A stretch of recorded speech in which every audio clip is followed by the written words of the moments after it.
ಕುಡಿಯೋಕೆ ಇರಲ್ಲ. ಅದಕ್ಕೆ ನೀರು ಕುಡಿಯೋಕೆ ಅಂತ ಹೋಗಿರ್ತಾರೆ. ಅಲ್ಲಿ ಅವ್ರಿಗೆ ಒಂದು ಪಕ್ಷಿ ಸಿಗುತ್ತೆ. ಅದನ್ನ ಎಲ್ಲರೂ ದೇವ ದೇವ ಅಂತ ಇರ್ತಾರೆ. ಅದನ್ನ ಎತ್ಕೊಂಡಾದ್ಮೇಲೆ ಅವ್ರಿಗೆ ತಿನ್ನಕ್ಕೂ ಏನೂ ಇರಲ್ಲ. ಅದನ್ನ ತಗೊಬಂದು ಒಂದು ಗೂಡಿಗೆ ಇಡ್ತಾರೆ.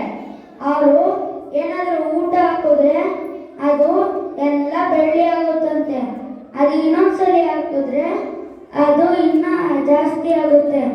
ಅದನ್ನ ಅವ್ರು ಮಾಡಿ ತಿನ್ನಕ್ಕೂ ಇರುತ್ತಂತೆ, ಕುಡಿಯೋಕ್ಕೂ ಇರುತ್ತಂತೆ. ಅವ್ರದೇ ಒಂದು ಸ್ವಂತ ಮನೆ ಆಗುತ್ತಂತೆ. ಅಲ್ಲಿ ಅವರು ಚೆನ್ನಾಗಿ ವಾಸಿಸ್ತಾರಂತೆ.